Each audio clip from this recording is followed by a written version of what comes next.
All right, it's showtime. That's what it says here on the StreamYard. It says it's showtime, so I have to go live now because I set it at 12. I'm actually I'm actually on time, which is very rare for me, unfortunately. Um, I'm in Dubai. So for those of you who don't know me, who may be watching, I suspect there may be, yeah, like a lot of ladies that weren't originally familiar with my channel that might be watching this video. My name is Ren. I am Chinese American, born and raised in the US. I've lived in Tokyo for the past 10 plus years, and now I'm in Dubai on my third trip to Dubai in less than 6 months. I'm staying here until the end of April, and I'm honestly considering moving here. It's so interesting that all of this, I'm not going to call it drama because I actually don't think it's drama. I think it is legitimate concerns being raised by the very smart, very perceptive, mostly, elevated community of women that have been involved with Mina's work in some way that are now finding a couple of disturbing trends that have been going on with the direction that her videos have been taking lately. So anyway, I say all this to say that I'm in Dubai right now, and I just find it ironic because the first and only intensive, in-person intensive that I attended of Mina Irfan was actually in her Dubai. It was in Dubai last year, October, I think. Yeah, it was October of last year, and that was that was the main impetus for me coming to Dubai for the first time actually, because I had been thinking about it for a while, and the fact that she announced that she was holding one of her intensives, which she called the portal here, that's what made me kind of take the leap to finally come here, and it's changed my life.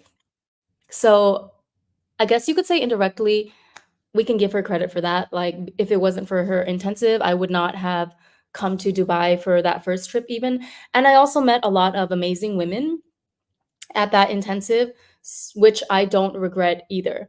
So, but we're going to get into it. Okay. Don't you worry. That doesn't mean I'm not here to defend her at all, actually. So if you read the title of this live, my purpose of posting this is that I really just want to show support and solidarity to a fellow YouTuber called her channel is called Fabulous University, and I think her name is Laura.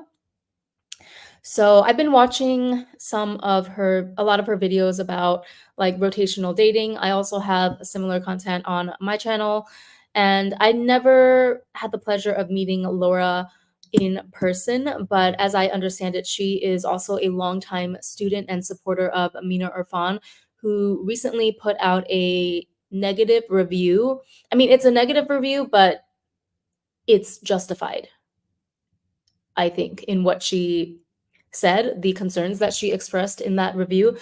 After she put out that video, Mina Irfan sent her a cease and desist letter, basically just a very nasty, threatening email, demanding her to take down her negative review, accusing her of defamation, slander, and all of that stuff, which I found was particularly disgusting, especially considering that at that point, Laura had not even surpassed 1,000 subscribers. So it just shows you that, her dogs will holler, or hit dogs will holler, however that phrase goes. And the fact that Mina, who has over 100K, I'm not sure exactly how many subscribers she has at this point, but the fact that someone with such a huge platform would choose to go after somebody with less than 1,000 subscribers at the time, which, by the way, congratulations, Laura. If you're watching this, congratulations on passing the 1,000 subscriber mark.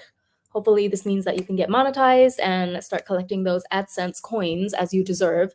But yeah, I just felt like, so Laura released a second video, right, detailing the threats that Mina Irfan made against her after watching her first video, which was just her very honest review and her feedback on the latest LA intensive.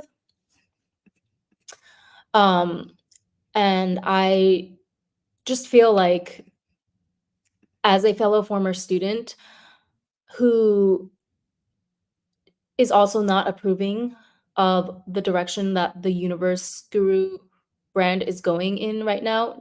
Not that it matters, because I mean, it's my brand, so it doesn't matter if I don't like it anymore. I'm just not gonna engage in it anymore. And I've already unfollowed Mina. I've unfollowed all of her socials. I don't watch any of her videos anymore because they don't resonate with me at this point in time. But I wanted to come on here to just, first of all, give my personal experience with the brand, as well as some of the alarming discoveries that have been made in the subreddit that was created about this whole subject, which is called, I think it's called Scammed by Mina Irfan, is the name of the subreddit, allegedly. And so, yeah, let me get a little bit organized. I'm very distracted. Maybe this is the problem because Dubai is so beautiful. So out, I'm sitting in front of this huge window in my hotel room. Let me show you guys if you can see the view. It's so beautiful. But okay, maybe I need to like close the curtains because I wanted to get some natural light. Natural lighting. Oh no, now it's dark. Okay. But it's kind of like hurting my eyes. Okay, so let us just get a little bit organized here. So my name is Ren. Like I said, I've been following Mina's work for around 2 to 3 years. So 90% of my engagement with her has been probably the same as most of the ladies who are in that group on Reddit. 90% of it has been me just consuming and genuinely benefiting a lot from her free content that she's put out over the years. So I have purchased one course. I own the Savage Feminine course. I think that was a little over $1,000.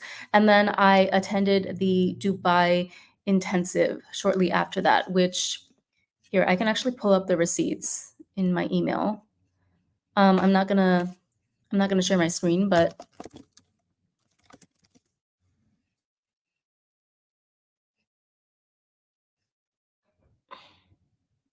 okay, the Portal Dubai.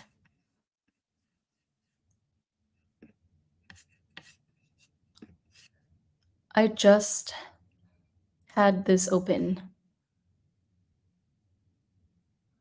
I don't know where it went. Sorry, bear with me. But okay, I believe it was around $3,000, and then I used a coupon code that was allowed me to get it discounted for 11% off. So still like over $2,000 is what I paid to attend the actual intensive. And then ooh, is my Wi-Fi okay? And then, of course, on top of that, I paid for my own hotel and airplane flight fees and everything. So the price only covered the attendance for that one day at the intensive. So I will say that during the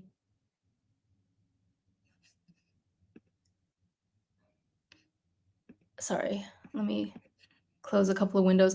During the Dubai intensive, I felt that it was pretty good quality. So you can see here, I have a few clips from the intensive. Don't worry, I'm not going to show anybody's face or anything, but you can see that this was our setup, right? We had this beautiful conference room. I think it was in like Hilton or somewhere. Oh, I shouldn't say the name of the place, but yeah, like you can see it's beautifully set up. We had a lot of food, so I'm kind of like surprised, and I'm kind of amused, you can say, at the claims, or I guess, it's not a claim, it's facts, right? Coming out about the subsequent intensives in the US, like Houston and LA, where apparently she didn't even serve food. She didn't serve lunch, and she told people to just go like search around the restaurants in that area to take care of their own lunch.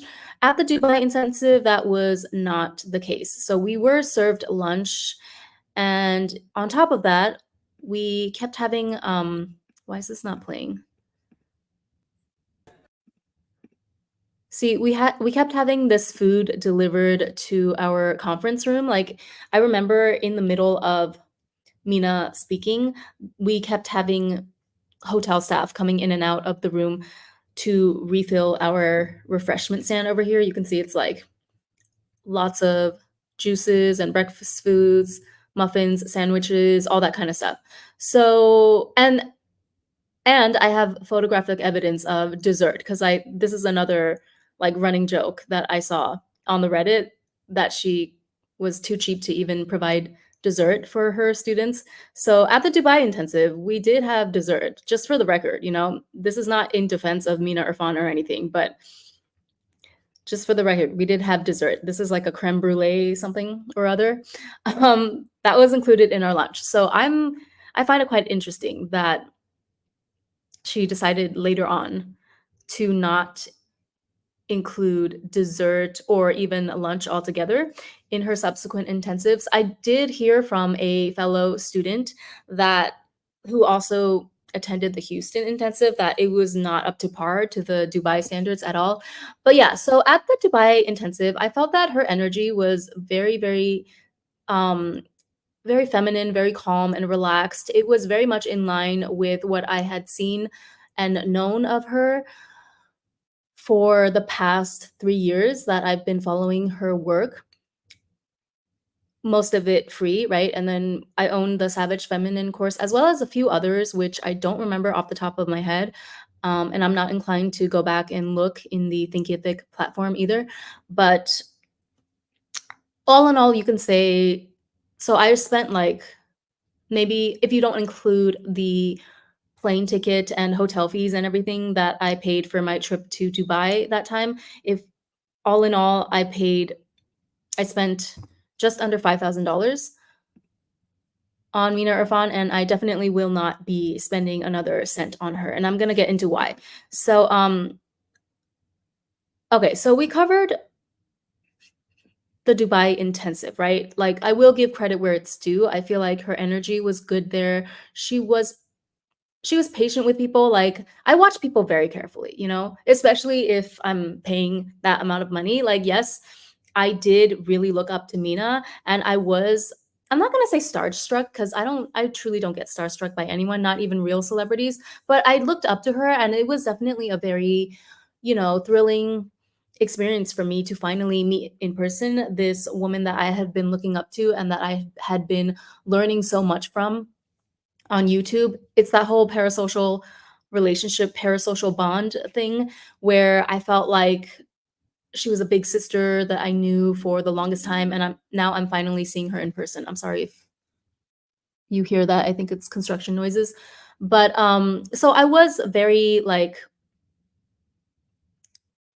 at the time, I felt like she delivered on what she was promising for the Dubai intensive. However, I will say that I noticed something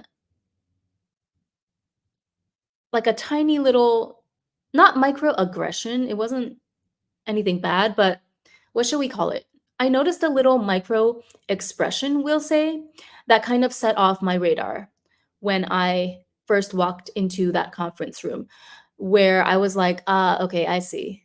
I know what she's doing to kind of ingratiate herself with everyone. So basically, when I first walk in, you know, I saw that she was talking with someone else, so I sort of waited on the side politely a little bit, and then when I saw that there was a chance to go approach her, I went up to her and I was like, "Mina, hi. Oh my God, I'm so excited to see you," that kind of thing. I don't remember the exact words that she said to me, but it was something along the lines of, "Oh my God, babe, I just feel like I have to give you a hug," right? And then we hugged, and then I sat down and got settled at my seat.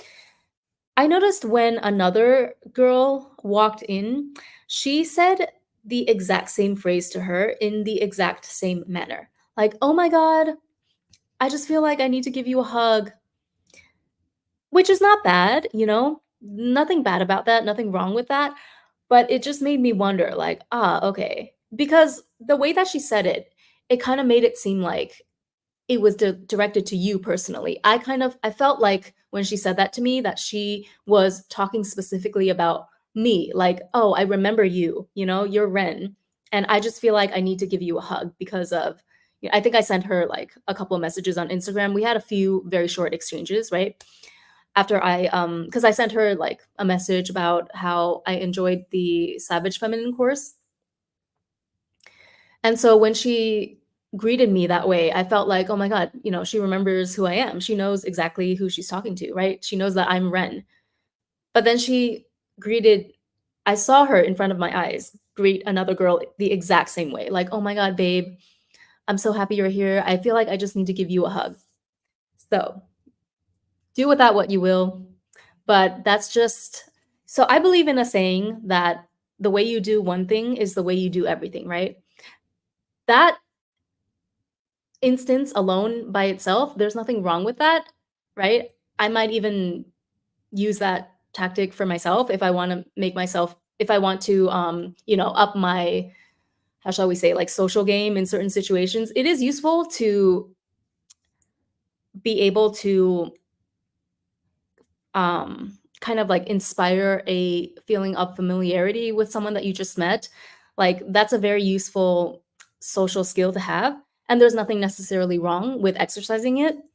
But I think the pattern that we see with Mina is that she tends to take things that do have a grain of, like, there's a thread of, truth or good intentions behind most of the concepts that she teaches, but she tends to take them to the extreme, which sometimes results in what I believe is not actually good advice. So, yeah, sorry, let me just take a sip of my drink.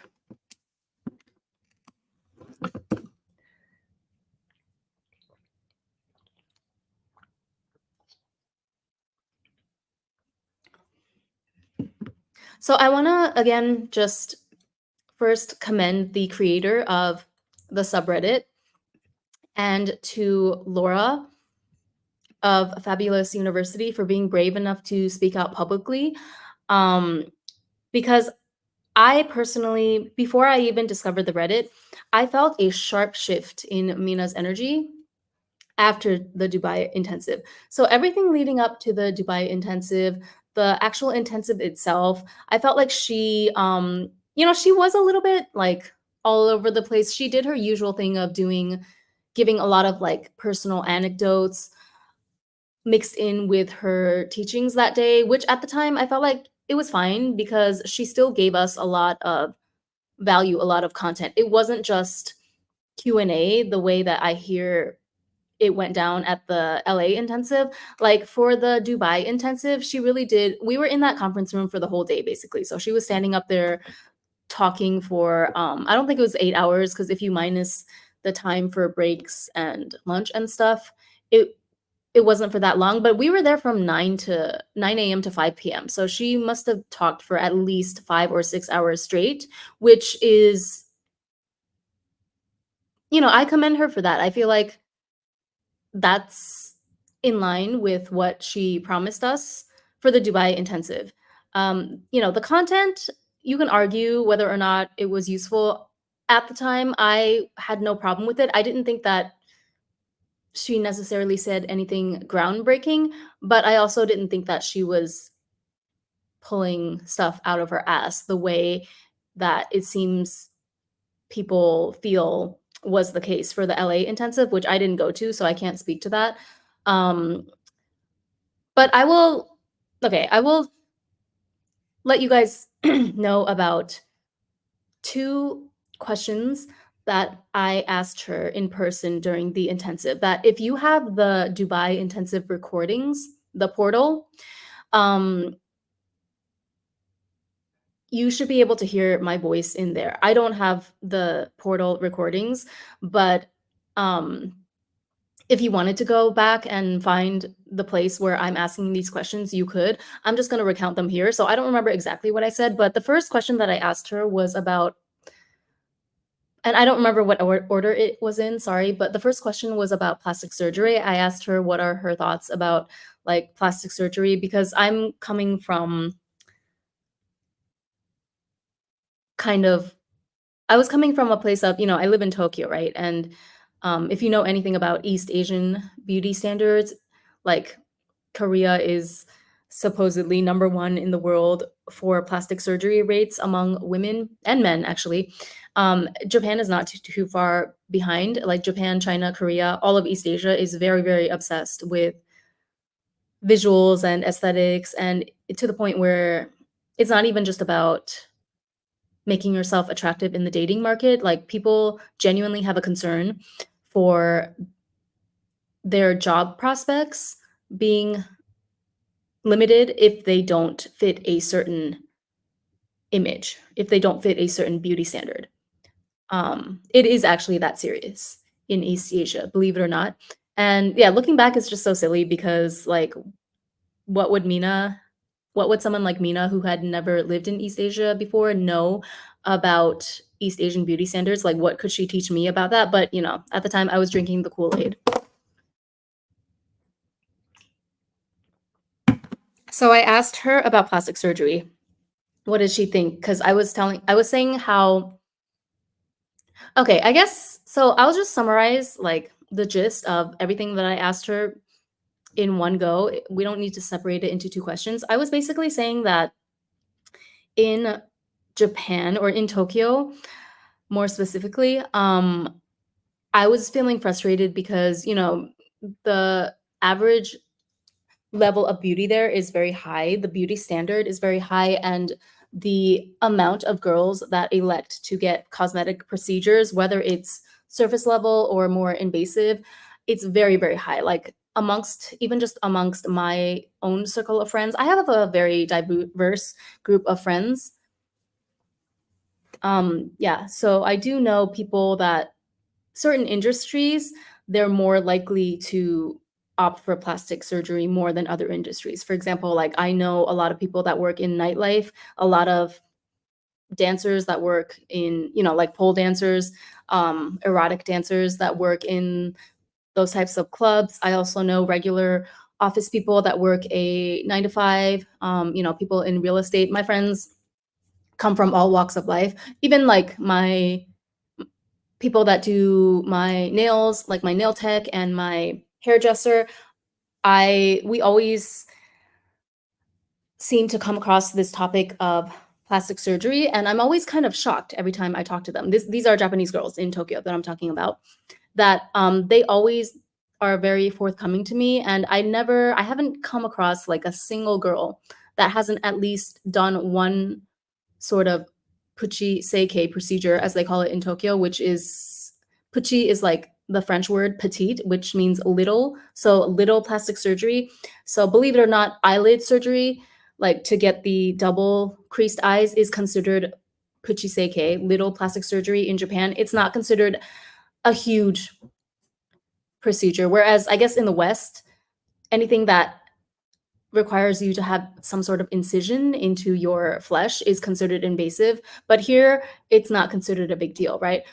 On the other hand, the gastric bypass, if you get gastric bypass surgery, the sleeve, as they call it, that would be considered a major surgery. So most of the girls that I talk to, they've had at least one puchi seikei procedure done in Tokyo. And so it was frustrating to me because I felt like, okay, girls are girls in Tokyo are basically like almost killing themselves, right? Like working themselves to death to afford these procedures, to fit all these beauty standards so that they can, at the end of the day, appease the male gaze in that society. And yet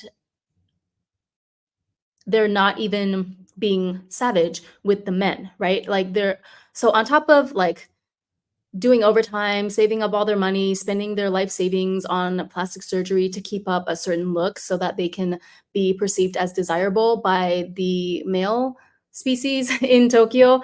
On top of that, they're being pick me's as well, right? Like they go 50-50 for dates there, or they don't even, Tokyo has like a huge train culture. Everyone knows the trains are always on time. But the flip side of that is that when it comes to dating, like there is no such thing as expecting a guy or asking a guy to come and pick you up in his car. I mean, unless he's super rich and he has a car. But like in Tokyo, the general understanding is that everyone just uses the train 95% of the time. So if you were to be invited out on a date with someone, even if the guy is very chivalrous and traditionally masculine in the sense that he's going to pay for everything, the initial legwork to get to the date would still 90 like 9 times out of 10 you're still expected to go on the train to meet the guy, which is not, I mean, to each their own. This is why I'm in Dubai, because I like the fact that the guys can drive here to come pick me up for my date or send me an Uber, right? But, taxis in Japan are expensive, so it's also not even it's just kind of weird, right? To make that kind of a request. Like it's easier here because I know that Ubers are super affordable, and also, like, 9 times out of 10 in Dubai, so I've been dating a lot on, this 3rd trip, if y in case you couldn't glean from the topic that we're on. But like 9 times out of 10, guys will just offer to either they'll drive you or they'll just send an Uber for you, meaning that it's on them, of course. Like they're gonna take care of it, right? They're gonna take care of your transportation, they'll treat you to the date, and it's just gonna be a nice, like, traditional masculine feminine experience. But I was expressing during the intensive to Mina my frustration with the fact that I just felt like there were certain standards in dating that I couldn't quite get the men to meet no matter what I did, like, no matter how up-leveled I was. So I was asking her, "Do you think that it's viable for me to opt for plastic surgery just to make sure that, um, you know, that I am of a certain standing aesthetics-wise in the environment that I'm in?" Which is so weird, like, it's so stupid looking back on it now because I have such a different, like, I'm not even concerned with that anymore, so it's a previous version of me that was concerned with that, like, I don't even care anymore. Okay, everyone I don't have a problem with, yeah, like, I'm much more, what's the word? I realized that, okay, if I just get very granular and specific about what I want, like, my particular desires, then I don't need to deal with this debate about whether I should get plastic surgery to fit the beauty standard in Tokyo, or like whether that's so my complaint was basically that, or like I guess my issue that I brought to her was that I felt that, there was basically just no merit to the dating scene in Tokyo for women. I felt like it just didn't make sense to me at all because on the one hand, there's an impossible beauty standard that everyone's trying to live up to, right? Like all the girls starve themselves. They spend a fortune on skincare and mini plastic surgery procedures, Botox, the whole 9 yards. I haven't spoken to a single girl, regardless of what industry she comes from, that hasn't gotten at least one plastic surgery, like one invasive procedure by Western definition, where the doctor cuts into your skin with a scalpel. Every single girl that I've talked to, right? They've at least gotten something with the eyes done, or they've gotten the facelift, There's a I'm considering this actually. So there's like a facelift that you can get where the string dissolves. I think it's made of like amino acids or something. So it's different from an old-fashioned facelift where the string you have like a foreign object, right? Essentially stuck inside your face. This one, it will do the initial work of lifting up your face, but then the string itself dissolves over time into, I guess, yeah, like into your body's natural building blocks, which is good, right? Because it means you're not going to have a foreign object in your face for the whole time that you get to enjoy the benefits of the facelift. And so, yeah, girls are doing all this stuff, and then on top of it, there is the culture is just not the traditional masculine culture that I like. First of all, I find it to be very promiscuous. I don't know. This video is not about Tokyo's dating culture, so I don't wanna harp on it too much, but just to give you, the context of the question that I was asking Mina, and I feel like she definitely if you replay the recording of the Dubai intensive, the place where I'm talking to her, you can tell that she basically, like, brushes past the nuances. She wasn't really like, she definitely did not understand the nuance that I was trying to get across, and she kind of just gave me this generic answer of, like, "Oh, but, my work is not based on culture, it's based on evolution, so as long as you inspire the men to go back to their evolutionary roots of wanting to be the hunter, like, you should play hard to get because all the other girls in Tokyo, they're laying themselves at the feet of men just like an antelope. It's the same thing as an antelope, a wounded antelope, or yeah, like prey laying themselves at the feet of a lion. The lion is not interested in that, right? Like they want to experience the thrill of the hunt, the chase. And so if you're the one girl that just doesn't acquiesce to these expectations, that you're supposed to, make yourself beautiful and pay for half the date and just and accept having to get on the train, all these things that you don't like, then you're gonna be like 1,000 times more attractive to the guys there. So she was basically like trying to one size fits all her usual advice to my very specific question about dating culture in Tokyo, which is very different. Like it's culture does count for a lot, you know? I do agree to a certain extent what she says about evolutionary, like, natural biological tendencies that the male and female sexes have, but culture, at the end of the day, it does account for a lot, especially when it comes to something practical, like the fact that most people in Tokyo simply don't own a car, or they simply cannot afford to take a taxi or an Uber there because it is astronomically priced, right? Like, if I were to take a taxi from my house to the airport, let's say to Haneda Airport in Tokyo, that would be over $250 easily for a less than 1 hour trip, like maybe 45 minutes. Because I've taken taxi rides that long before in Japan, and it comes out to around $200. So compare that to like, okay, maybe in Dubai, if I were to take a taxi from my hotel to Dubai International Airport, that would be about $50, maybe 60, okay, depending on how far away you are, of course. That's a huge difference. So, of course, if you're somewhere like Dubai where it's more affordable and it makes more sense to travel around or, to pick up your date, then of course the men are going to be more inclined to either pick you up or send an Uber, but that's because it's more affordable here, right? It's not because of, like,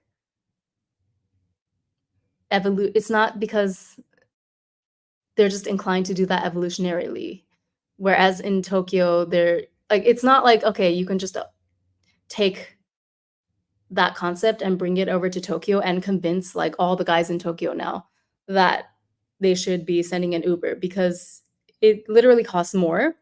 So, yeah, my point is that she didn't care to understand the nuance that I was trying to express during my question, which looking back, like, of course, she wouldn't understand it because she's never lived in an East Asian country before, so I don't know why I thought that she would have the answers pertaining to that. But more importantly, though, the plastic surgery stuff. So when I asked her about, what she thought about plastic surgery, this is before she got her tummy tuck, right? And she told me, again, what she usually says on that topic, which is that, "Oh, I personally don't believe in plastic surgery. I believe that, every woman has her own unique beauty that she just needs to figure out how to highlight. There's no such thing as an ugly woman, only lazy women," right? Which is what along the lines of what she always says when it comes to plastic surgery. But then I don't know why. I just had a feeling inside me, even as she was answering my question, I had a feeling that somewhere down the line, she was going to get some sort of procedure for herself. And lo and behold, pretty much right after she went back home, I don't know when exactly did she get her tummy tuck? Was it, like, after the New Year? But yeah, it was pretty soon after the Dubai intensive. It hasn't even been half a year, and she got a tummy tuck, and she was very coy about it at first on social media, but it became pretty apparent when she said that she had to wear some sort of, like, belt or waist cincher thing as advised by her doctor, to help her heal from the surgery. So, lots of people started speculating that she probably got a tummy tuck, which she finally admitted, but then she couldn't even like, this is my problem. The way that she came out about her plastic surgery, I don't even mind that she told me that for the most part, she's against plastic surgery against women. Like, she's allowed to change her mind. Everyone's allowed to change their mind, especially as a woman. But the way that she revealed it to her viewers, I really did not vibe with at all because you could tell that she knew. Okay, if it really was not such a big deal, like, yeah, I get to change my mind, and just because I got plastic surgery, it doesn't mean that it invalidates my previous talking points about how women should avoid plastic surgery if they can, unless they really feel it in their hearts to do so. But the way that she was, like, very holier than thou about it and saying that God told her to do it, like, God told you to get plastic surgery, okay, it's really not that deep. Why can't you just admit that you want plastic surgery? Oh, because then she would be a basic babe, right? Because she cannot stand being like everyone else. She's not the same as the rest of us peasants. She's not the same as the plebs. Okay. So in her case, if she got a tummy tuck, it has to be ordained from God, right? It can't just be that she's the same as every other woman out there. We where we desire to be beautiful, we desire to fit the beauty standard. We don't want to feel left behind in any way when it comes to, being seen for our beauty, our femininity. What's wrong with it's a very what's the word? It's a classic case of the I'm not like the other girls syndrome, right? So that was bullshit to me.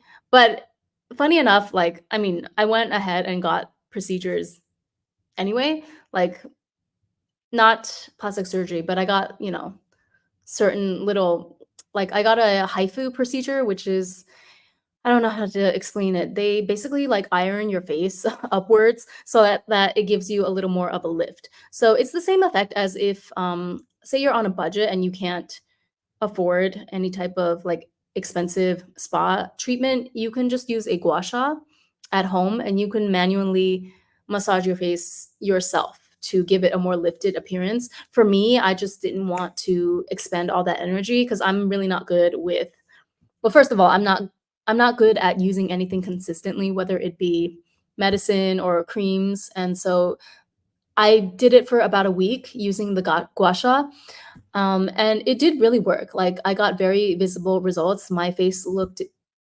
noticeably more lifted, but at the end of the day, I decided that it would just be like, a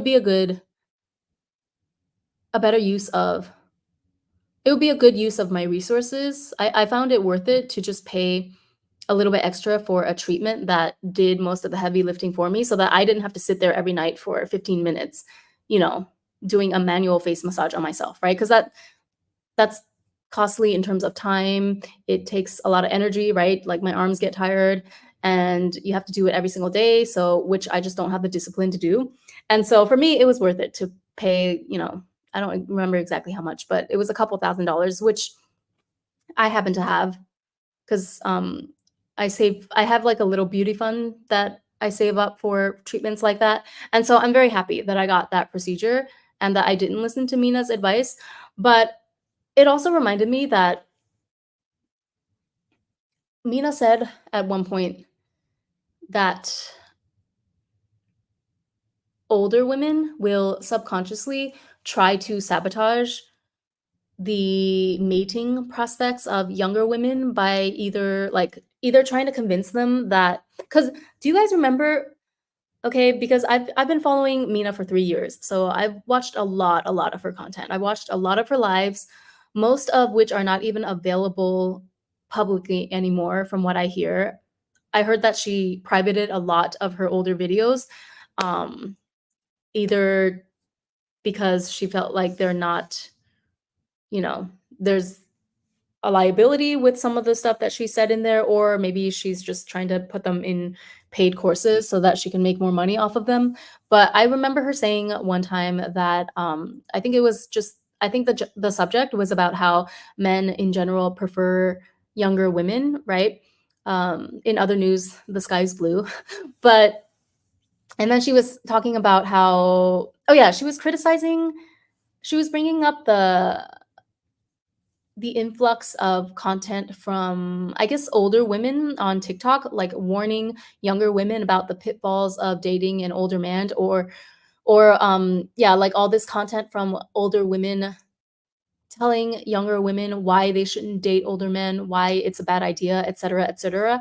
And her rebuttal to that was that older women subconsciously try to, they know that they're less desirable. You know, I hate to, everyone is beautiful and desirable in their own way, but you can say in sexual marketplace value terms, older women are less desirable than younger women, right? In terms of fertility and all of that. And so Mina was saying that in order to kind of protect their mating pool of men that are in their same age bracket, older women will subconsciously try to deter younger women from going after their men, essentially, right? Like the older men that are in the same age group as those older women. And so it's not necessarily on purpose, but it makes sense, right? That they would discourage younger women from going after these older men so that they could have a better shot at them themselves. Does this make sense? I'm sorry if like I'm all over the place today, but I didn't plan on going live today. But I just felt, again, I felt really called to make this video because I just want Laura to know, if she's watching this, that I support her, and I think it's completely disgusting the way that Mina tried to bully her into silence and bully her into taking down her honest review that was very respectful, in my opinion. Like, she was not derogatory towards Mina in any way, and yet the very aggressive reaction from Mina Irfan, I think, says it all about whether she's guilty or not of the things that she's being accused of in the Reddit, allegedly, supposedly. But yeah, so the thing about the older women trying to, you know, protect their own dating pool and trying to ward off the younger women that they know have a better chance with the men of their own age group, that immediately flashed in my mind when Mina was telling me and the other ladies in the room about how we should not do plastic surgery and how she was very against it. Because the moment that she turned around and did it for herself, that's when it clicked for me that, oh, yeah, of course she would tell all these beautiful, educated, intelligent women that are attracted to her work, that are sitting in this room with her. Of course, she would tell them all to not do plastic surgery, right? Under the pretense of, you're beautiful as you are, you should just enhance your natural assets. That's enough to wow any man. Because that means that if she's the only one that goes ahead and does plastic surgery or gets beauty procedures, that means that it's going to give her a leg up over all these other beautiful women that are her competition in terms of SMV, sexual marketplace value terms, right?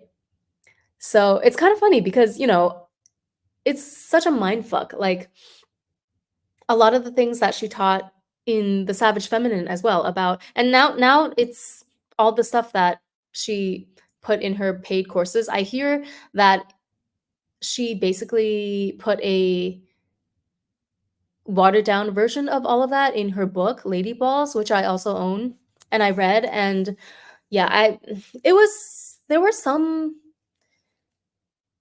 good takeaways in there. There were some gems, but I have to agree with most people that overall it just seemed like a very unprofessional product. There was a lot of typos. There were a lot of misuses of certain idioms and phrases and colloquialisms that I just know that if she had like a real editor, somebody who was well versed in that industry, like the book printing industry, I don't know what it's called, they would not have let all of those typos and spelling mistakes and misuses of colloquialisms slide. Like it would not have gotten past a seasoned editor, which leads me to think that she didn't have a real editor for her book. But anyway, what else did I want to say? So yeah. Oh, and then I mean, we could be here together. We could be here forever if I went into all the little tidbits or the little all the instances where I felt like something was off.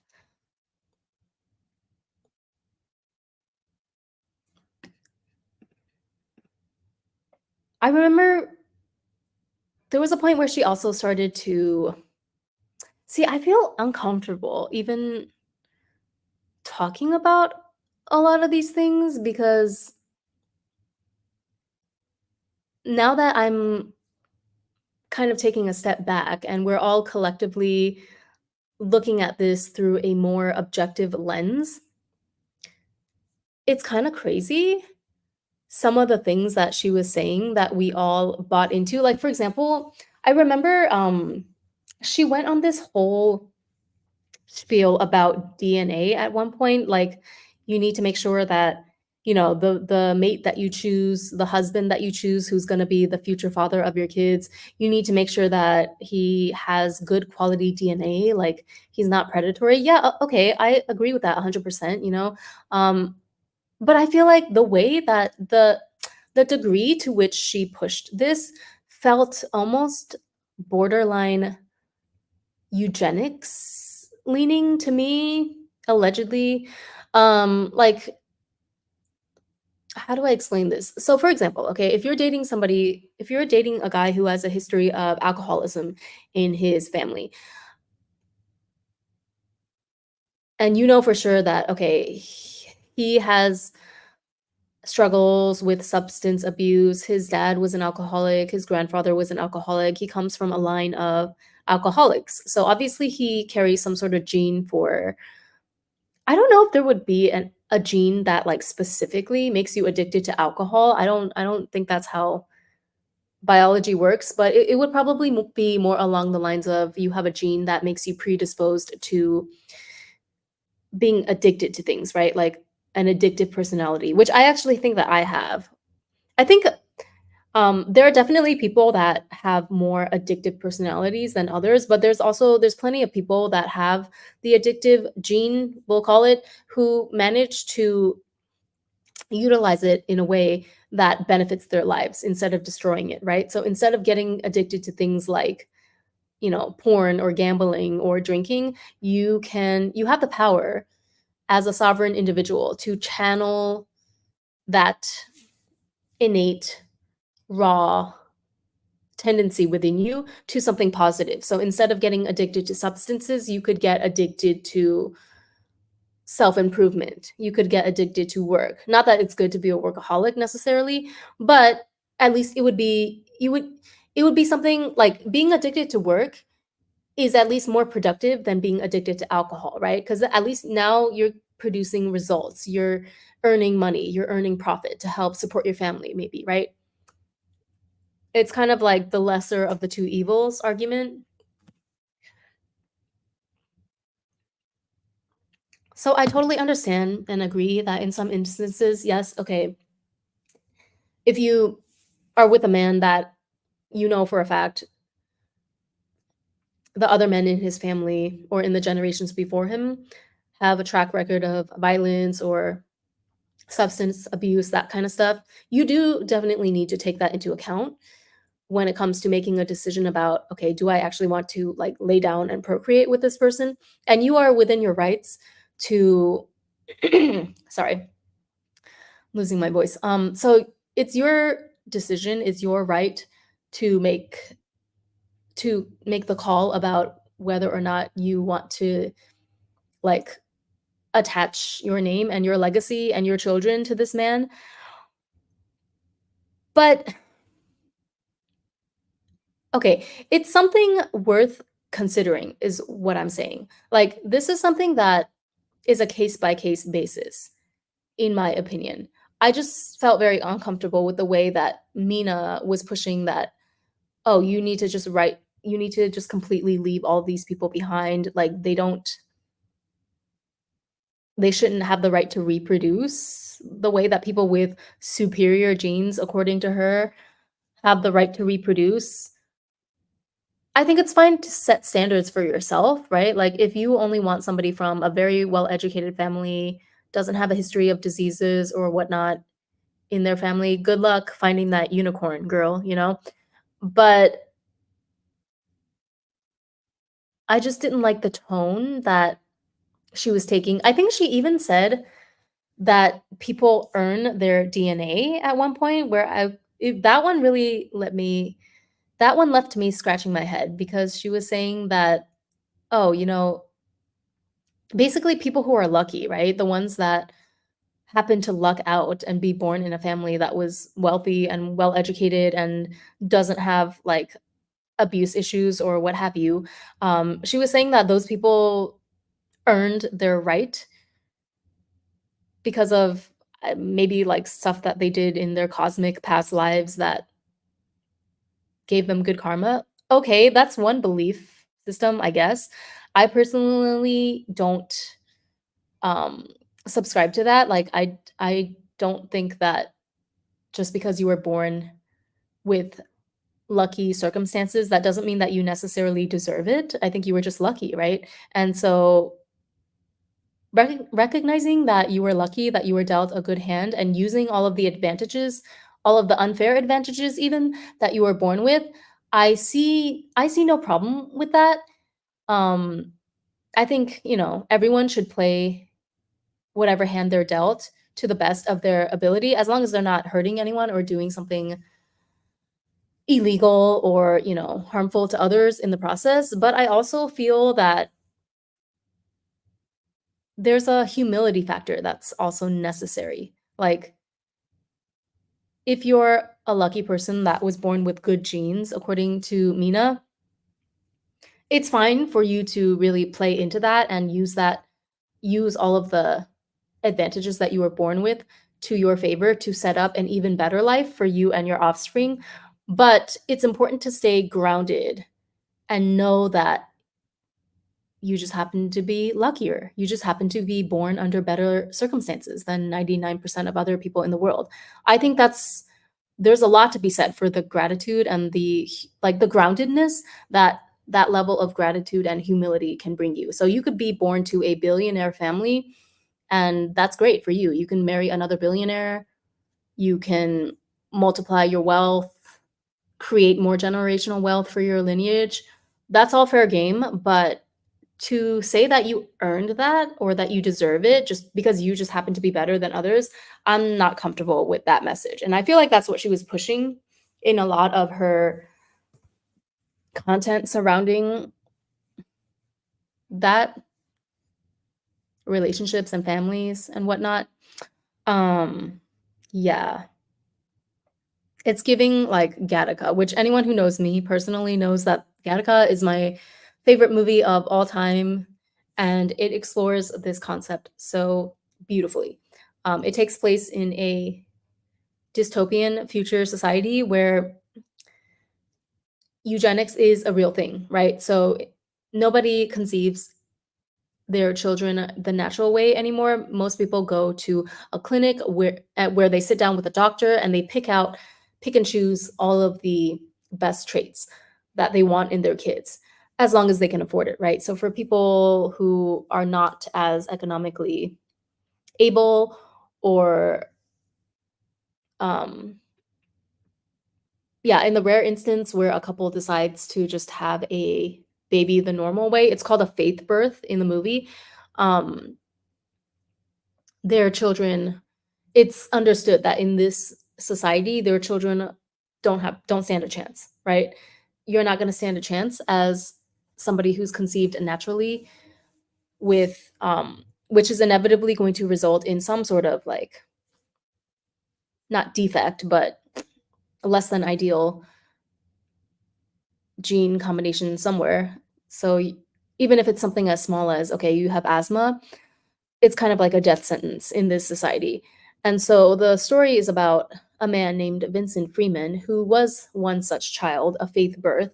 He was not genetically designed to be, you know, the best that he could be physically. He was born with a heart condition, and the story follows him as he navigates through this society and does whatever he needs to do in order to achieve his dream of working at the Gattaca space station.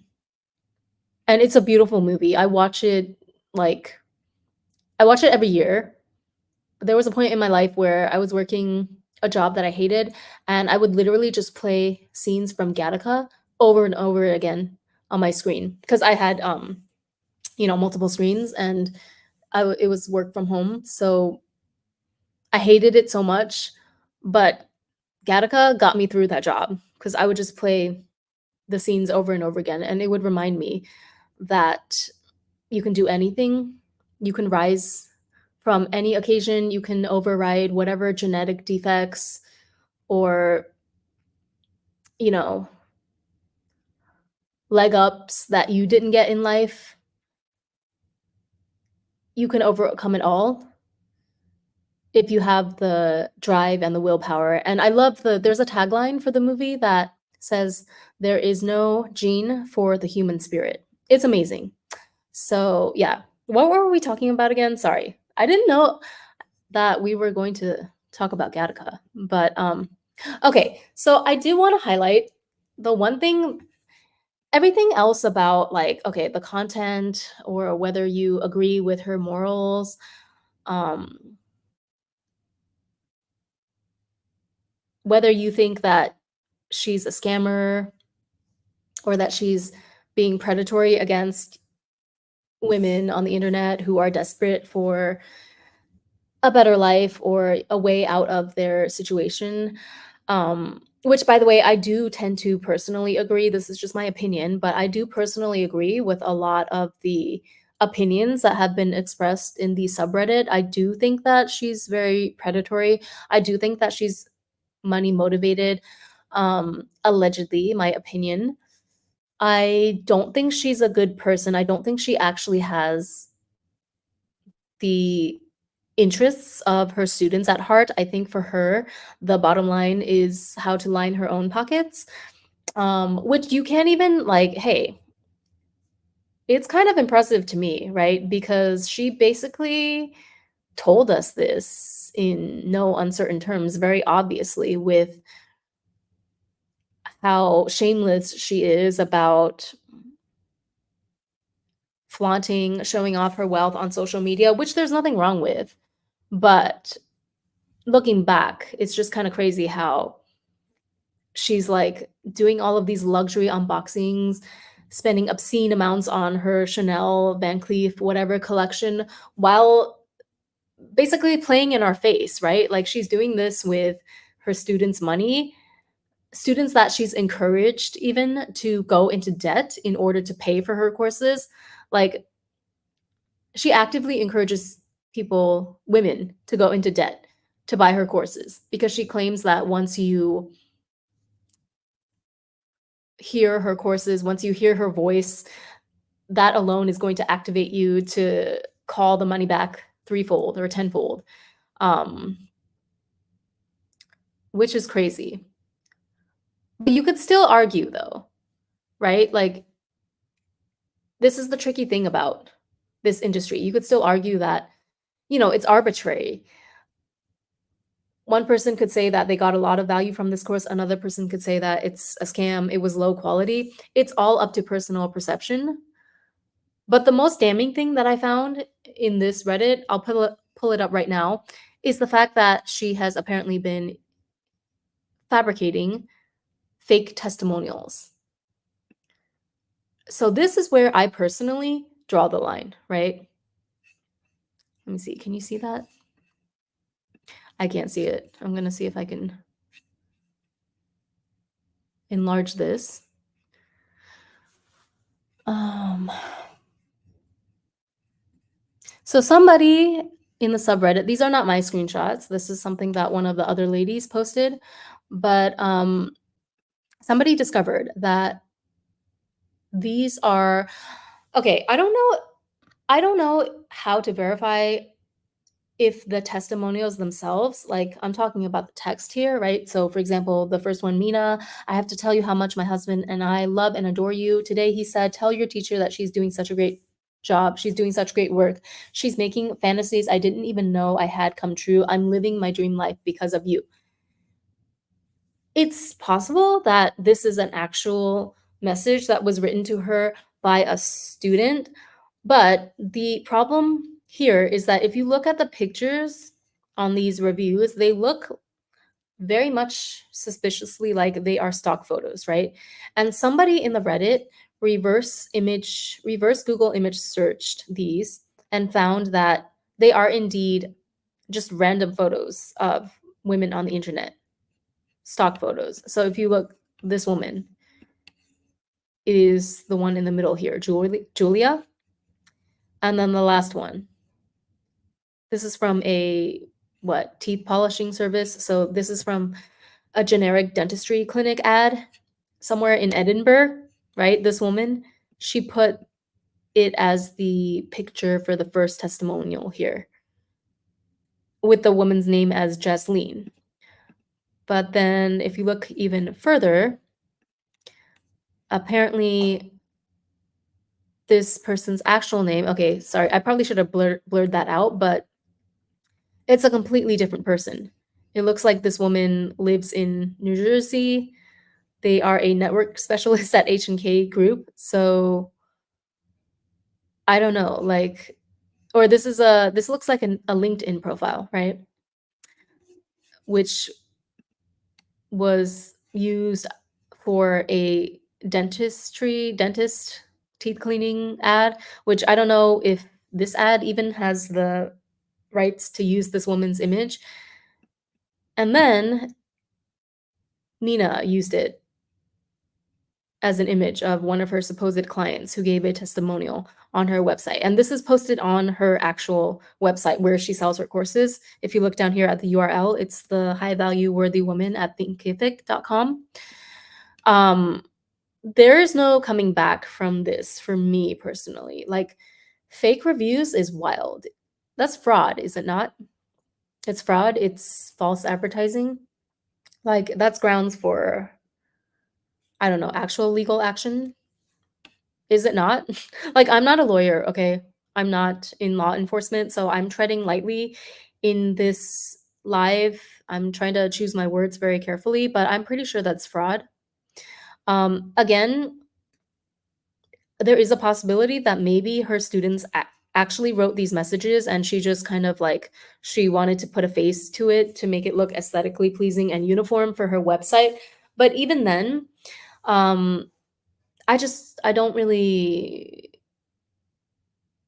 I'm having a hard time believing that any reputable life coach that works out of integrity would do that. Like, to me, it's much more credible to just have the text testimonial, right? If the client, like, let's say the client doesn't want their name or their image to be used, I think it's much, much more convincing to just have their text testimonial and say that, oh, this is from an anonymous client who doesn't want their face to be shown, because that shows that you as a coach respects the privacy and the requests of your clients, right? Like, I think it's just weird and extra and unnecessary to go out of your way, even if these are testimonials that were written by real students, what is the point of, like, going out of your way to get fake AI or fake stock photos just for the sake of attaching a name and a picture to them? I just can't think of any logical thought process that would lead you to do that, which leads me to, again, my personal opinion and conclusion, allegedly, that I agree with whoever brought this up in the subreddit, that these are fake reviews. Either Mina wrote them herself, or um, maybe her someone from her team wrote them. And even if it, on the off chance, if it was a student or a friend that wrote these, it doesn't matter to me because it's already like, at this point, the credibility is completely gone. You know what I mean? The fact that you put stock photos and fake names attached to them, like, that's already, that already, and it invalidates the entire testimonial, if that makes sense, right? Even if the text is true, it's kind of like if you have a batter, a cake, if you have a bucket full of, I don't know, brownie mix, and then you put like one drop of acid in there. Well, now it's not acid like the drug. Oh my god, this is not a good analogy. It's like, okay, yeah, let's go with the brownie batter. And then you add like one drop of, I don't know, salt. No, that wouldn't change the flavor too much. Poison, poison. You added one drop of poison to the brownie batter. So now the entire brownie batter mix is ruined, okay? You can't serve those brownies anymore. You can't be like, "Oh, there's only one drop of poison in here, so it's fine." No, the drop of poison ruins the entire batch, right? It invalidates the entire batch as something that is edible. It's not edible anymore. It's toxic. You're gonna die if you eat it. So that's how I see this situation with the fake reviews.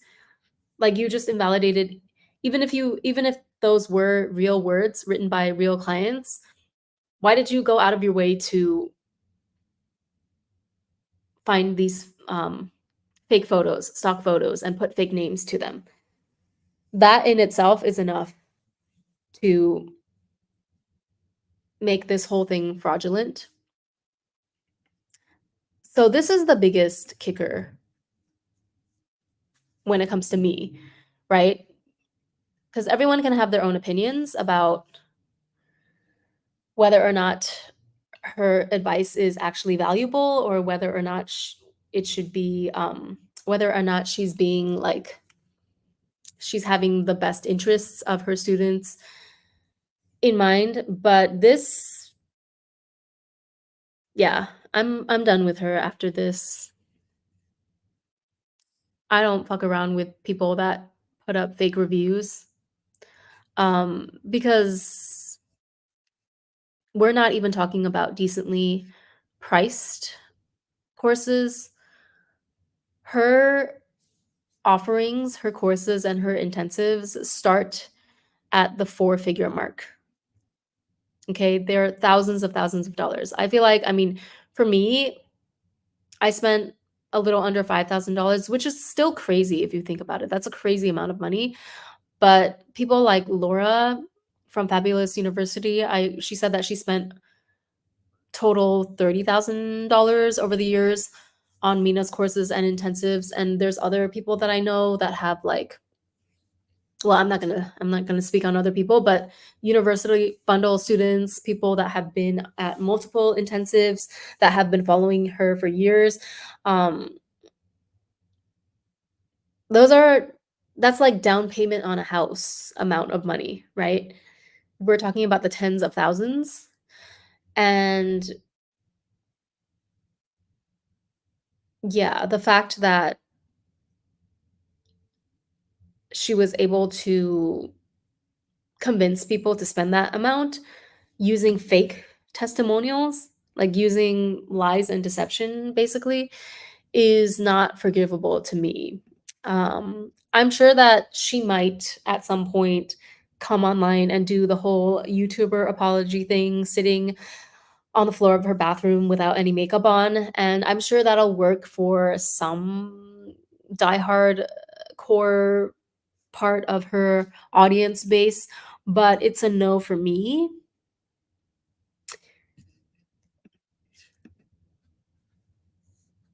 Yeah. I think that's all I really have to say.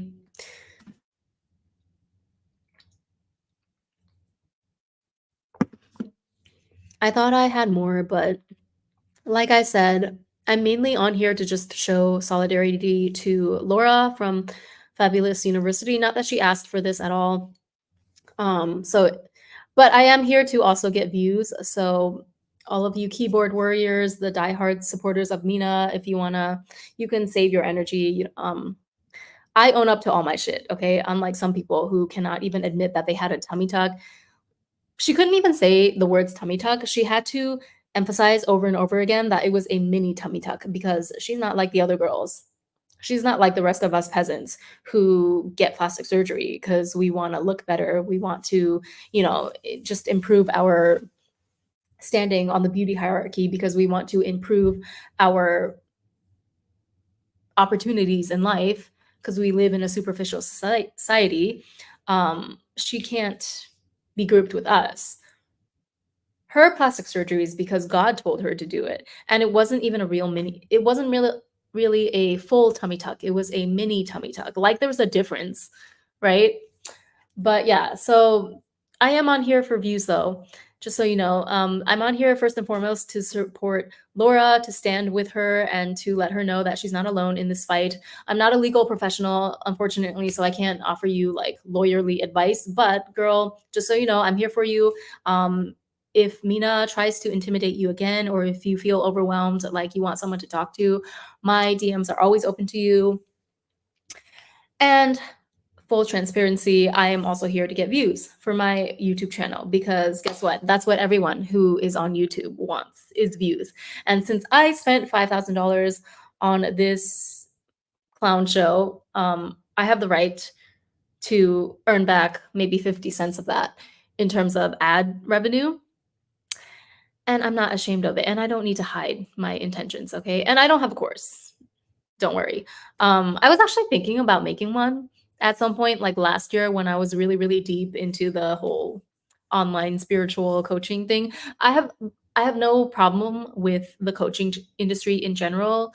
By the way, like I know there's a lot of women on the Reddit that are expressing their dissatisfaction and their criticisms of online coaching in general, saying that it's predatory, that it preys on women that have insecurities and who are desperate for someone to come in to swoop in and improve their lives. And so it makes them very, very vulnerable targets financially for these coaches.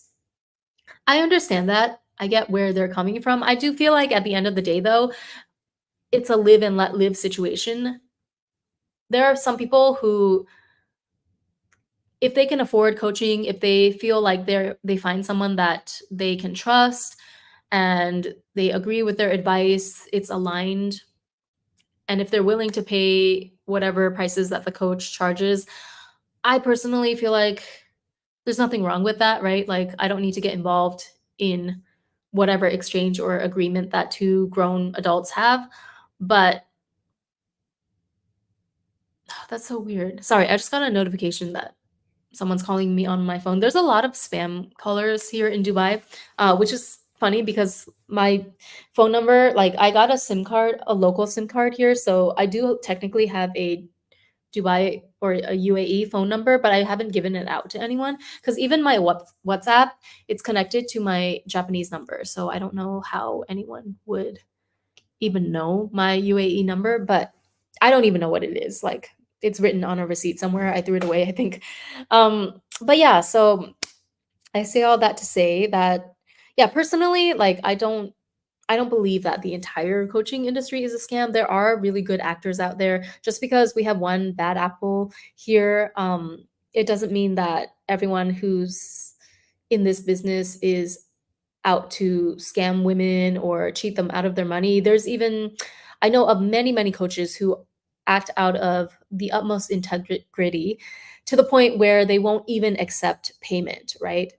They won't even work with certain people that they can sense are in a more desperate place of mind, um, those people, I do believe that they are good actors. I don't believe they're out to scam anyone.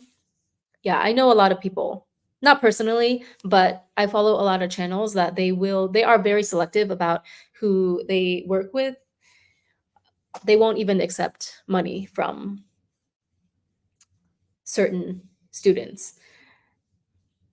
And Amina says that she's very selective about who she works with, but I think that's different than the coaches that I'm talking about, because Mina's underlying motive when she says that is that she basically doesn't want to work with anyone that will talk back to her or challenge her advice in any way. Yeah, she's very, very sensitive to any type of criticism or disagreement with her whatsoever, as we've seen with her very, very blown out of proportion reaction to Laura's testimony for the LA intensive. Um, yeah. And also, I want to say that don't, a lot of people have been noticing a correlation between when she started working with Chris, who used to be, I don't know, was he friends with, or he used to be a mentor to Paris Hilton. So apparently, Mina is working with him as like she hired him as her coach for being a celebrity or something. I don't know. But I want to say that at the end of the day, maybe it's true that Chris has something to do with her new like diva attitude, whatever that means. But I don't think that we should not let Mina Irfan herself off the hook. Don't let her come out and try to blame this on Chris or whoever else. If she comes out and tries to say that, oh, I just got caught up with some people that didn't have my best interests at heart, or they steered me in the wrong direction. I call bullshit on that, because at the end of the day, she's a 40 something year old woman. She's an adult who can make her own decisions. We can let her own shit, okay? So I would not accept that either. That if she tries to come out with some sort of sob story about how Chris led her astray, that's not acceptable to me, because at the end of the day, she's her own woman and she's responsible for the decisions that she makes.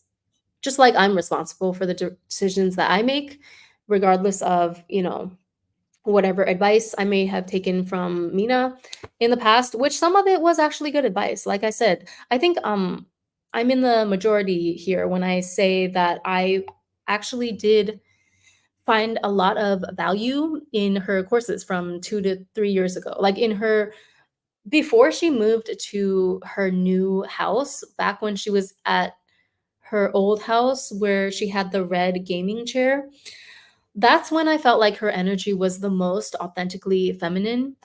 Um, I started to notice a little bit of like entitlement come out when she moved to her new house. It didn't bother me though, because I just chalked it up to her being excited to move into this bigger house. And I don't hold it against people if they want to celebrate their achievements even monetarily. I don't think there's anything wrong with enjoying your money, enjoying your success. And so if I didn't want to watch it, like if I felt that I just couldn't stomach seeing her going on and on about how perfect her life is and how rich she is, how she's in the 1%, then I would just choose to not watch that video, right? But like I said many times in this video, I felt that she was totally fine during the Dubai intensive. It was pretty much right after that ended, though, that I felt a very sharp shift in her energy during her online lives. I could tell it started pretty much right after she came back to Texas, to her home after Dubai.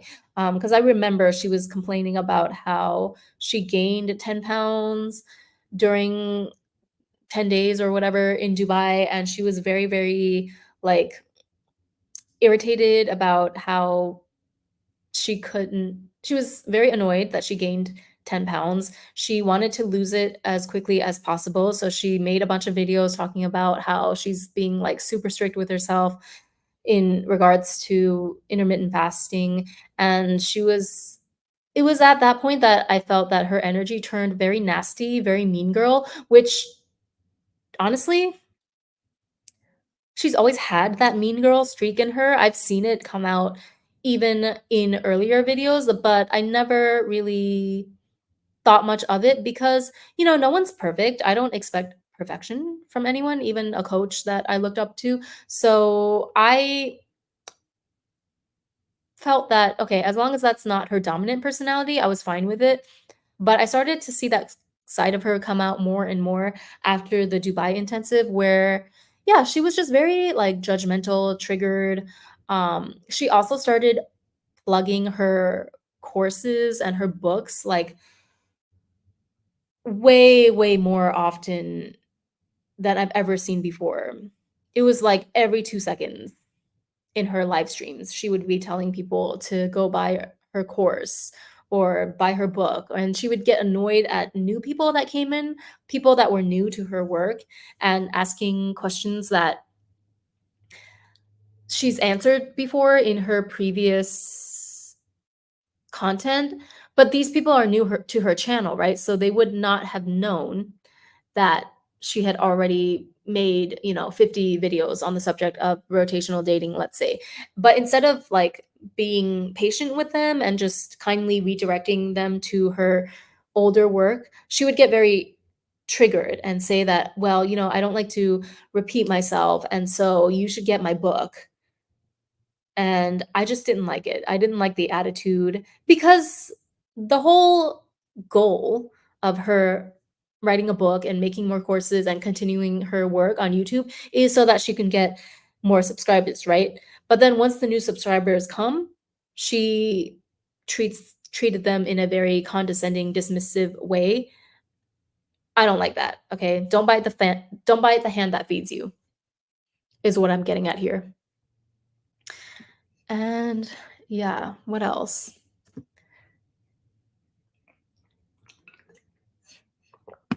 I'm sure there's, like, a ton of stuff that I'm missing, or after I log off of this live, I'm gonna be like, "Damn it, why didn't I address that?" But like I said, we would be here forever if I fell down, like, every rabbit hole there was, because there's a lot, okay? Just go look up the Reddit if you're interested. There is a lot of real tea on there. It's not just, like, drama for the sake of drama, it's actual tea and receipts. Again, like I said, for me, this one is the most damning piece of evidence. The fake reviews, mm-mm. There's no coming back from this for me personally. Yeah. She can try to blame it on Chris or her celebrity coach, whatever. Which is also like, okay, yeah, everyone wants to be a celebrity. I wanna be a celebrity, okay? The difference between me and her is that I just come out and own the fact that I wanna be a celebrity. I wanna fit in the beauty standard, okay? If I feel like I mean, I don't feel like I need a tummy tuck necessarily, but in the future, whatever procedure that I'm considering getting or that I feel will increase my sexual marketplace value, I'll just do it and admit that I wanted to get the plastic surgery to make myself hotter. Like, I would not and I'm here also I'm very transparent about the fact that, yeah, I obviously want views if I'm on YouTube. Like, YouTube is my baby, you know? Most of my channel is makeup reviews, though. So if you're interested in Asian beauty, Asian, makeup reviews like K-beauty, J-beauty, Chinese beauty too, which is very popular these days, Douyin makeup. You can check out some of my other videos. I also talk about like I don't consider myself a coach, but I do also have like videos about manifestation and relationships, how to date as a feminine woman, things like that. But yeah, like I'm not hiding the fact that I want views. I do want to help people. I also want views. I also want to be famous, you know? It's not because God told me to do it, it's because that's just what I want. Um, yeah, I want people to like worship me, and no, I don't want people to worship me. That part is not true, 'cause that's worship in, like, the fun, flirty sense, right? Like, I want the guys to worship me and bring me flowers and stuff, but not actual worship, like I'm some sort of deity, which seems to be what Mina wants. Because oh yeah, I had another slide. She posted a testimonial. I think this one is real. I don't know. I feel like this one is real. I remember her posting this. Again, this is not my screenshot. This is a post that another lady put up in the Reddit, but I remember when she when Mina posted this review in real time on her community page or whatever. And if you look at the highlighted portion, this woman is calling Mina the female Jesus of our time. And I think she truly believes that this is true. Like I think Mina herself was very, very pleased with this comment. Otherwise, she would not have posted it, right? So I think she agrees with the sentiment. She likes people seeing her as some sort of god, as some sort of spiritual leader. Yeah, it's giving cult. It's giving what's that woman? Not Teal Swan. Well, there's a lot of examples, right? Of cult leaders. But I don't know, she might actually be delusional enough to think that she's different though. Like she's not like the other cult leaders. She's not like the other women, and she's not like the other cult leaders. She is high-end divinity, high priestess, goddess, whatever. So, okay, Mina. Yeah, but calling her the female Jesus of our time, like I would be very, very uncomfortable. Okay, if somebody called me the female Jesus, I'm not even religious. Like I'm not. I'm new age. I tell people new age because I don't know what else to call it. But yeah, I'm into spirituality. I feel comfortable using terms like the universe or, um, I use the word God, but not in any Christian or Catholic sense.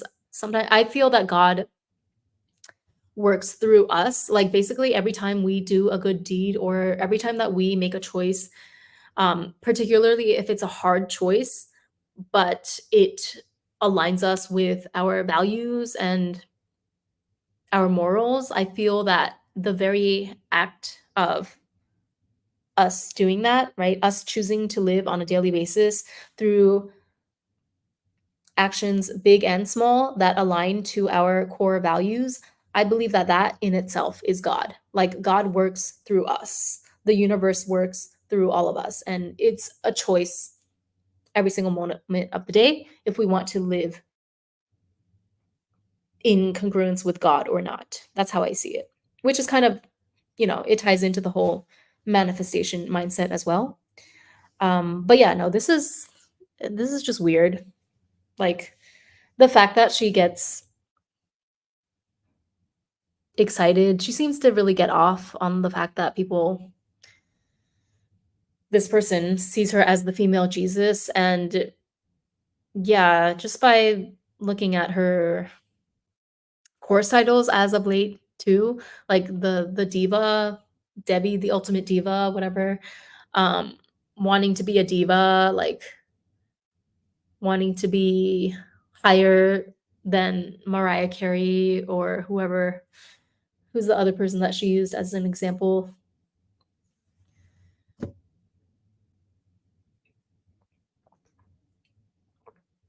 I don't know. It's just not somebody to me, it's not indicative of someone that's actually at peace with themselves. Like, part of the reason that I was attracted to her work in the first place is that I felt that I mean, I describe myself as savage, right? So, I have a whole, like, advice series on my channel that I call Slither Ren because 'cause I'm a Slytherin, but my name is Ren, so Slither Ren.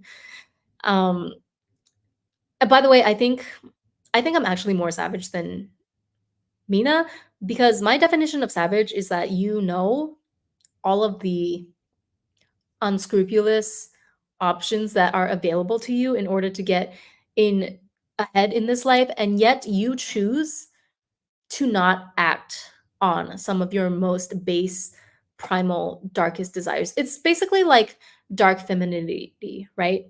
It's like you know how much power you have, and yet you choose to use it for good, right? And in the certain instances where your back is really up against the wall, or like someone is, metaphorically or literally holding a gun to your head, that's when your savageness can really save your life, basically. Like you have that ability within you to be super savage, but you choose not to do that to good people, right? You choose not to use that on your friends and your relatives. And even like, let's say a guy that you're trying to build a relationship with, because you know that, like, you know, the different, it's harder. I think, okay, I'm forgetting the person that first introduced this concept to me, but basically it's like it's not actually impressive if you're a kind-hearted person, if you are not aware of like the evil things that you could potentially do in order to get ahead. If you're just a kind-hearted person, like you don't have a bad boy in your body, and you just are super selfless, you're always doing the right thing, that's not as impressive as somebody who knows all of the temptations that are available for us to choose into onto this on this world, somebody that knows of all the underhanded ways that they could take to get what they want, and yet they choose the right way anyway because they want to be able to sleep at night, you know?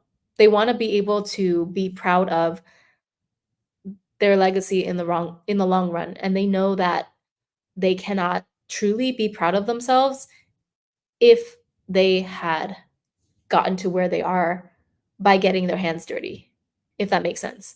That's so somebody who knows and who has the ability to commit acts of evil or misdeeds and chooses to take the high road, the noble road anyway, is more impressive to me than somebody who is just naturally inclined to be a good person and they know nothing of the evils and the temptations that are available to them in the earthly realm.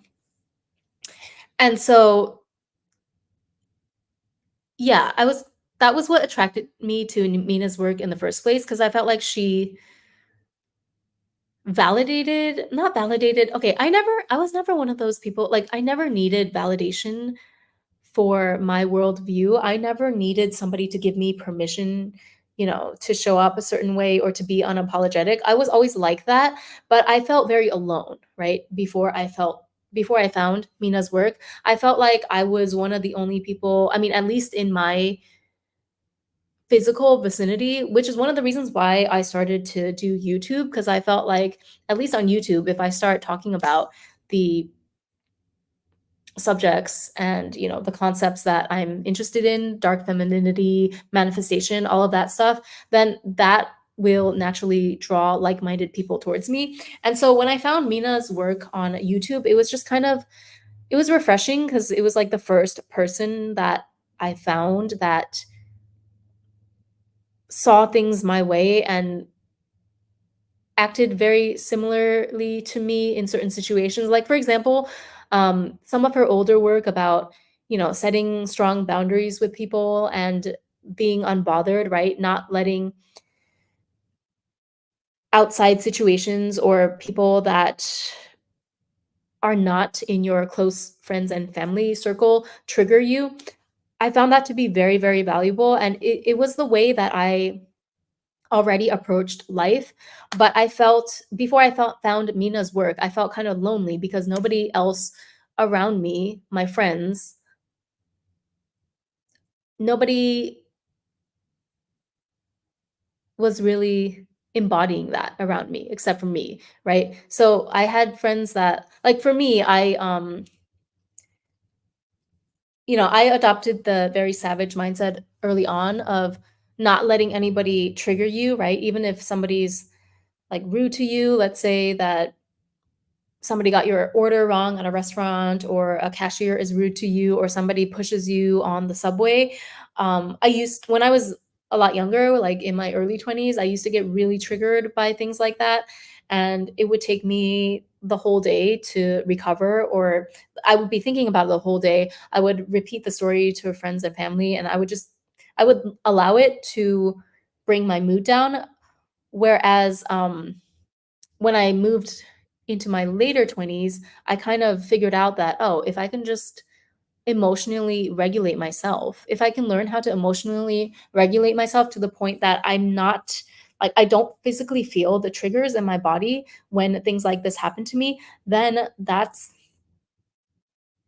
beneficial to me, right? Because that means that I will not be leaking energy to other people that are not going to like, if somebody, was rude to me, if a stranger is rude to me or they push me on the train or something, that person is gonna go on with the rest of their day feeling fine. They're not no matter how angry or upset I am over that incident, that person is already free, right? So why would I continue to hold myself captive to that incident, even though it wasn't my fault, right? Like I didn't ask for that, but why would I give that situation an ounce more energy than it deserves? Because that would only hurt me at the end of the day. The other person has already moved on and is living their best life, so I should do the same thing, right? So that type of mentality, it was kind of like, I mean, I think it's spreading more and more now, and especially here in Dubai, I find that it's very, very prevalent, which I'm very happy about. So it does depend on the geographic location as well, but I think it's spreading. That message is spreading due to social media, and there's a lot of content creators talking about that right now, which is great. At the time that I found Mina, though, she was one of the few, right?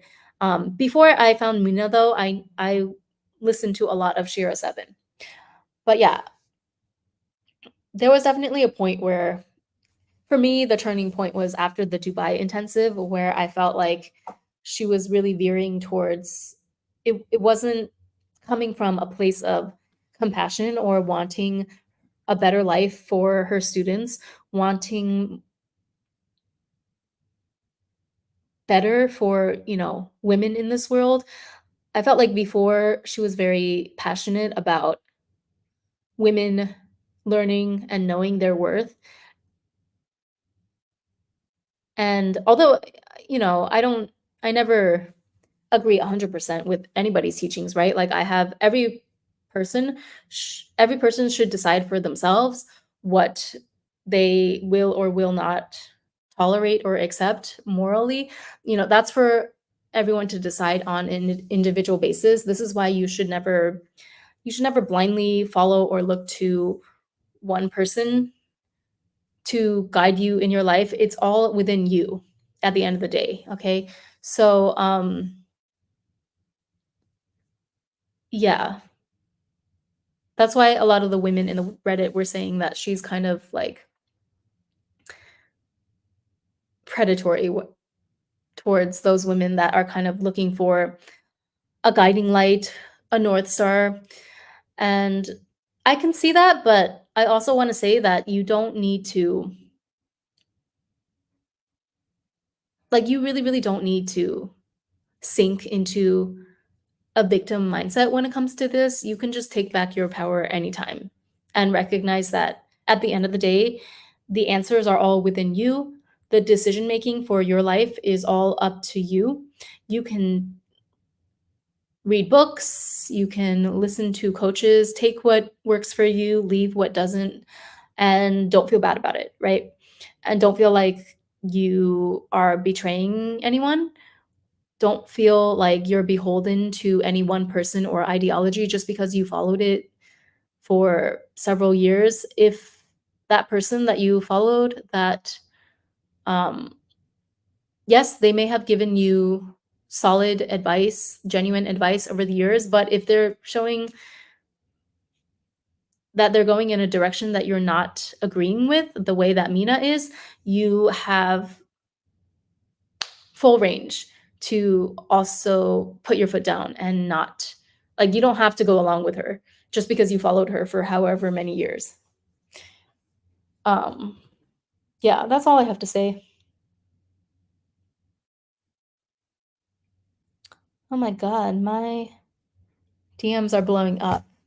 Okay, yeah. So anyway, I wanted this to be more organized than it came out, but I'm sorry, guys. I'm kind of out of practice. Every time I'm in Dubai, I get so distracted because it's just so peaceful and nice. Like the city view is so beautiful, the weather is nice, and I just don't want to do anything except sit around and smoke shisha and ride in cars with boys. Um, isn't that a movie? I feel like okay, I never saw this movie, but I think Drew Barrymore was in a movie called Riding in Cars with Boys, and I always thought the title was so cute and hilarious because that's exactly what I'm doing right now in Dubai. But yeah, Dubai, we'll blame it on Dubai. It's distracting me. Like I'm looking outside right now at the palm trees and the view. This is not even like Burj Khalifa view or anything, but it's still beautiful. There's so many skyscrapers and I'm just in paradise. If I move here though, I'm gonna have to figure out how to actually do work. Like, because right now I'm just on a high. And as you could tell, it was kind of hard for me to focus during this live. But yeah, leave any questions or comments down below if you want my opinions on things that I didn't discuss in this live. Again, I just want to reiterate that I've only ever been to the one intensive in Dubai last year.